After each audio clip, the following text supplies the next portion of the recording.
হাইলাকান্দিতে পঞ্চায়েত ডিলিমিটেশনের খসড়ার বিরুদ্ধে সরব জেলা কংগ্রেস। গাইডলাইন মেনে ডিলিমিটেশন করা না হলে আদালতে যেতে প্রস্তুত হাইলাকান্দি কংগ্রেস। পঞ্চায়েতের সীমানা পুনর্নির্ধারণের কোনো ধরনের নিয়ম মানা হয়নি বলে অভিযোগ বিরোধীদের। আজ হাইলাকান্দি জেলা কংগ্রেস ভবনে এক সাংবাদিক সম্মেলন করে সদ্য প্রকাশিত পঞ্চায়েতের ডিলিমিটেশনের খসড়ার বিরুদ্ধে তীব্র প্রতিবাদে ক্ষোভ উগরে দেন হাইলাকান্দি জেলা কংগ্রেস সভাপতি শামসুদ্দিন বড়লস্কর। এসওপি অনুযায়ী জেলার ভৌগোলিক অবস্থানের উপর লক্ষ্য করে সুষ্ঠু ও নিরপেক্ষভাবে পঞ্চায়েতের সীমানা নির্ধারণের দাবি জানান তিনি। জেলার দুটি বিধানসভা সমষ্টির জনসংখ্যার উপর ভিত্তি করে গাঁও পঞ্চায়েত ও উন্নয়ন খণ্ড গঠনের দাবি তুলেন জেলা কংগ্রেস সভাপতি শামসুদ্দিন বড়লস্কর। পঞ্চায়েত ডিলিমিটেশনে কোনো ধরনের বৈষম্য মেনে নেবে না বলেও জানিয়েছেন কংগ্রেস সভাপতি।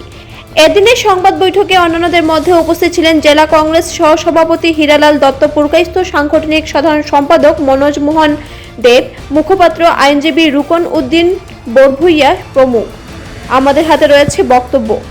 সেপ্টেম্বর যে ফাইনাল ড্রাফট আউট হবে, আমরা এমন আশাবাদী নেই। এই ফাইনাল ড্রাফটেও আমরা বলে দিচ্ছি, বা আমার জেলা কংগ্রেসের সভাপতি হিসেবে সে ড্রাফটে এমন কোনো অদল বদল করা হবে না আমার যতটুকু ধারণা।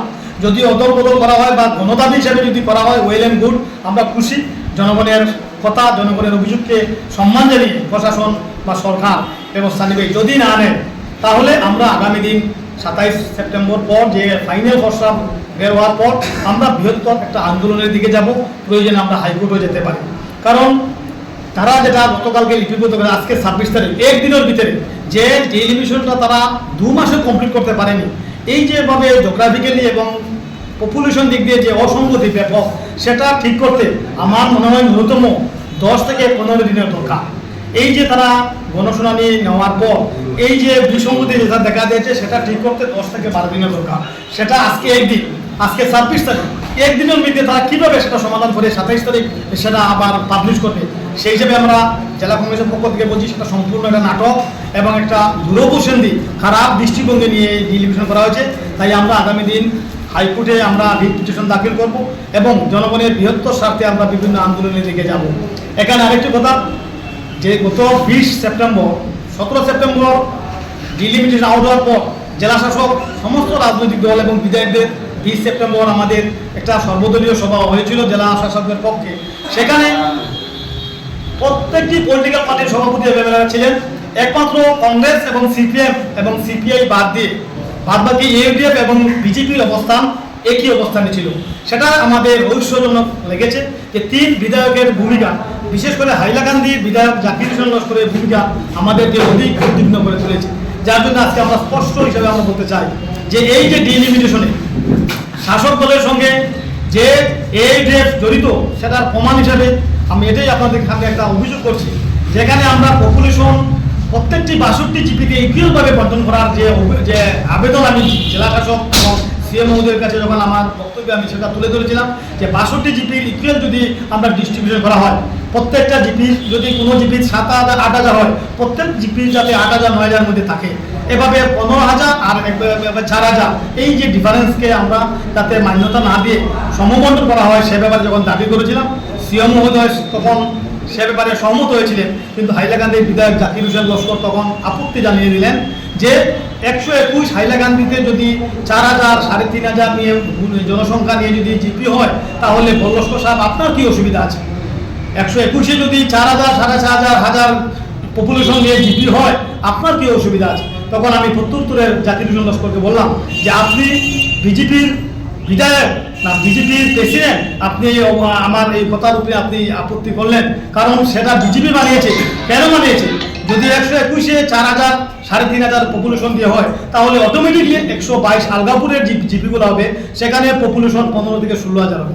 এতে আমার 122 আলগাপুর বৃহত্তরভাবে ক্ষতিগ্রস্ত হবে এবং যে ডিলিমিটেশনের যে বিসঙ্গতির সাথে দেখা দেবে, যার জন্য 121-এর এই পপুলেশনটা জিপি কমিয়ে দিতে হবে। যে 30টা জিপি 121 হয়েছে, সেখানে 20 থেকে 22টি জিপি দরকার এবং আলগাপুর কাটলিছড়ায় 40টি জিপি হওয়া দরকার। সেখানে আপত্তি জানিয়ে দিলেন আমার হাইলাকান্দি বিধায়ক জাকির হোসেন লস্কর। তখন আমার সঙ্গে কথা কাটাকাটি হয়, তার সঙ্গে যোগ দিলেন বিজেপি প্রেসিডেন্ট। তার সঙ্গে যোগ দিলেন AIUDF-এর প্রেসিডেন্ট আফজল হোসেন, উনিও বিধায়ক জাকির হোসেনের সঙ্গে একমত হয়ে উনিও বললেন যে জিপি ভিত্তিক যে ডিলিমিটেশন হয়েছে সেটা কোনো কিছু অসুবিধা হয়নি। কিন্তু আজকে আমরা সাংবাদিক সম্মেলনে বলছি আমাদের এই জিপি এই পঞ্চায়েতের সবচেয়ে বড় অঘটন বা সবচেয়ে বেশি বিষমতি হয়েছে এই জিপি ভিত্তিক যে পপুলেশন, সেই পপুলেশনের কারণে আজকে চিপসাঙ্গ জিপি তার মর্যাদা হারিয়েছে, উজানকুপা বা চাঁদপুর উজানকুপা তার জিপির মর্যাদা হারিয়েছে, আজকে নিতাইনগরের মর্যাদা হারিয়েছে, আজকে বলদাবলদি, আজকে নিশ্চিন্তপুর জিপি, আজকে অনেক জিপি তার নিজ মর্যাদা হারিয়েছে। এই পপুলেশন যেভাবে বিচ্ছিন্ন করে যেভাবে করা হয়েছে তার বিরুদ্ধে আমরা প্রতিবাদ জানিয়েছি। এবং তার সঙ্গে আরও 3টি আঞ্চলিক পঞ্চায়েত হয়ে গেল, 5টি উন্নয়ন ব্লক বলবো আমরা। একটি জনসংখ্যার দিক দিয়েও কম কিন্তু তাদের ফেসিলিটি বেশি, 121-এ জনসাধারণ বাদে। আর 122 আরেকটি বিধানসভা, সেখানে কিন্তু মিউনিসিপ্যালিটিও নেই, টাউন কমিটিও নেই, সেখানে মাত্র 2টি ডেভেলপমেন্ট বোর্ড থাকবে আঞ্চলিক পঞ্চায়েত, একটা আলগাপুর, একটা সাউথ হাইলাকান্দি। দেখা যাচ্ছে বৃহৎ সংখ্যক জনসাধারণ দুর্ভোগের মধ্যে পড়বেন, যার জন্য আমরা জেলা কংগ্রেসের পক্ষ থেকে প্রতিবাদ করেছি। 2,70,000 ভোটার জনসংখ্যা হলে তো 3 লক্ষের উপরে হবে, আর আলগাপুর কাটলিছড়ার ভোটার হলো 2,70,000 আর জনসংখ্যা হলো 3,20,000। আর আলগাপুর হাইলাকান্দি 121 হাইলাকান্দি বিধানসভায় মিউনিসিপ্যালিটি ছেড়ে দিলে জনসংখ্যা হবে 1 লক্ষ, ভোটার হবে 1,70,000, জনসংখ্যা হবে 2 লক্ষ। এই হিসাবে দেখা যাচ্ছে যে উন্নয়নমূলক প্রকল্পগুলা 121 হাইলাকান্দি জনসাধারণ বেশি ভোগ করবেন এবং 122 আলগাপুর কাটলিছড়া জনসাধারণ উন্নয়নের দিক থেকে অনেক পিছিয়ে থাকবে। একই ডিস্ট্রিক্টে 2টা ক্যাটাগরিতে ভাগ করা হয়েছে, সেটা আমরা বিরোধিতা করেছি।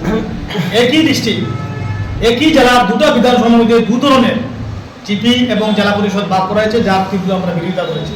উদাহরণস্বরূপ এখানে আমাদের আছে আলগাপুর জেলা পরিষদে 91,000-এর উপর ভোটার আছেন এবং বারবার রাঙ্গাউটিতে আছেন প্রায় 1 লক্ষ ভোটার, 1 লক্ষ পপুলেশন এস পার সেন্সাস 2001।